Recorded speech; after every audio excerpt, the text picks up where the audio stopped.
Good evening from New York. The same United States Congresswoman who earlier this week claimed she had been speaking in metaphor when she said she wanted the people of her home state to be, quote, armed and dangerous on the issue of the energy tax. The same Congresswoman who last October nearly lost her bid for re-election when she called then Senator Barack Obama anti-American. That Congresswoman now calling for a so-called orderly revolution to defeat Mr. Obama, who is, by the way, now the President of the United States.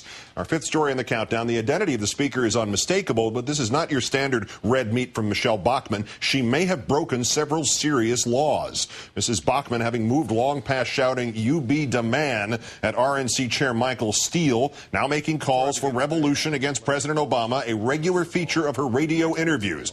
The Minnesota Republican first having called for revolution on Saturday as part of her armed and dangerous conversation. But by the time she appeared on Sean Hannity's radio show, Mrs. Bachmann did not say she was speaking metaphorically when she again called for revolution against the, quote, economic Marxism of the Obama administration. Like Thomas Jefferson said, a revolution every now and then is a good thing.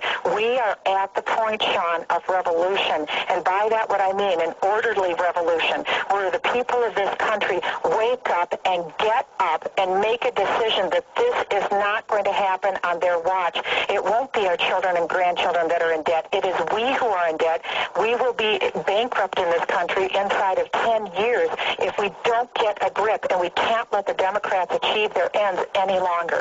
What end is Congresswoman Bachmann trying to keep the Democrats from achieving? Moving to a global currency, something the president and the Democrats have repeatedly said they have no designs on achieving. What would be on Mrs. Bachmann's part paranoia of the highest order, as would be a U.S. Congresswoman viewing herself as a foreign correspondent behind enemy lines.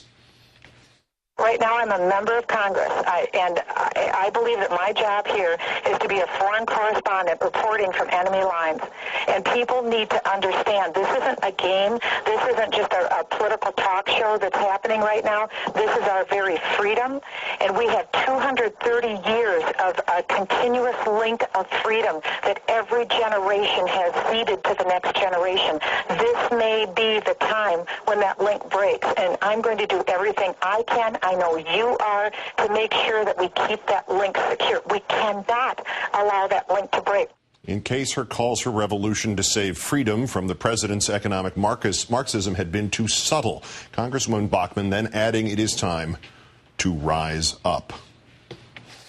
We can never forget that the founders were rebelling against a governmental authority that abused their taxation power.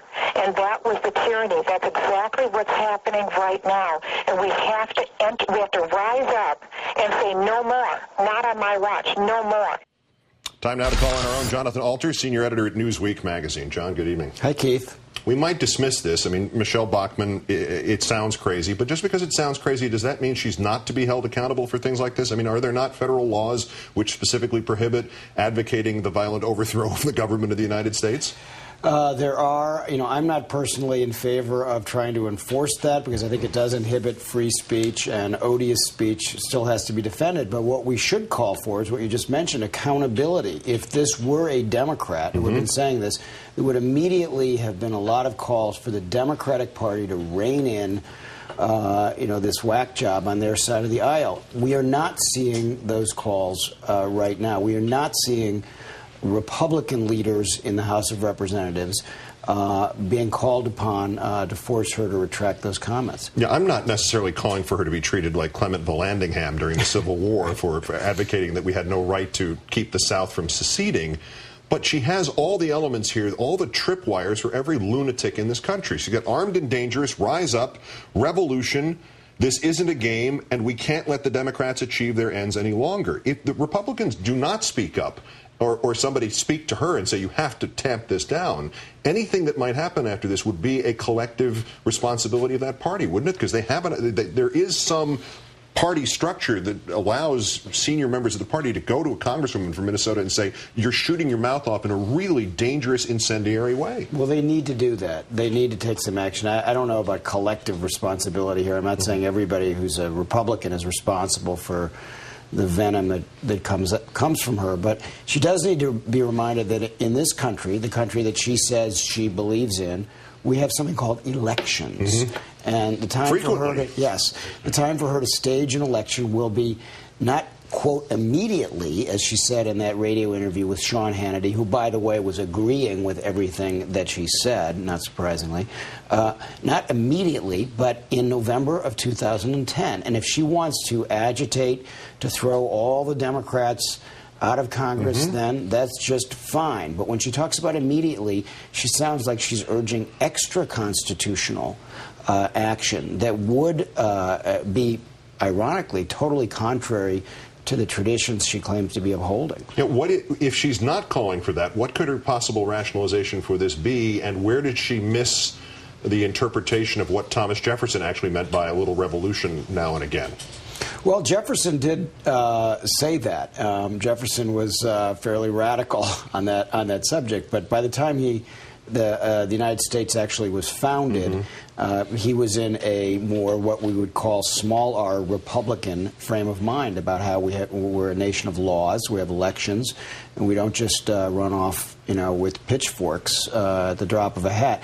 She's got a little problem with reality, though, Keith. That's sort of what the bottom line is here. For instance, she's on this, jihad about a global currency. Exactly. Who said this? It's coming back with the fairness doctrine, the global fairness doctrine. Maybe there are some people somewhere speaking Esperanto who want a global currency, but nobody that I've heard of in the United States, certainly not President Obama, is actually talking about some sort of global currency that gets rid of the dollar. So this is her off on some ridiculous flight of fancy that we shouldn't take too seriously. But when she gets into the armed rebellion talk, it's time for her party's leaders to be called upon to get her to tamp that down.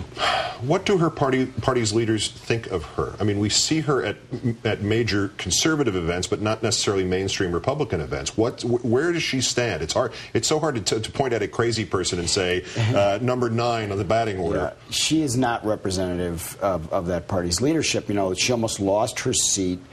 It was quite interesting that she ran into so much political trouble for talking about members of Congress being, quote, un-American. That has a long tradition in American politics of working, and it's really a sign of progress when using that kind of language almost cost her seat in Congress. And the Republican Party had to pump some money in there, and it became a problem for them. So I think that she's an embarrassment for them, and they would just as soon that you and I not be talking about her. Well, then something like epoxy probably would be the best bet, or that congressional election in the midterms. Jonathan Alter of MSNBC and Newsweek, great. Thanks. Have a great weekend. Thanks, Keith.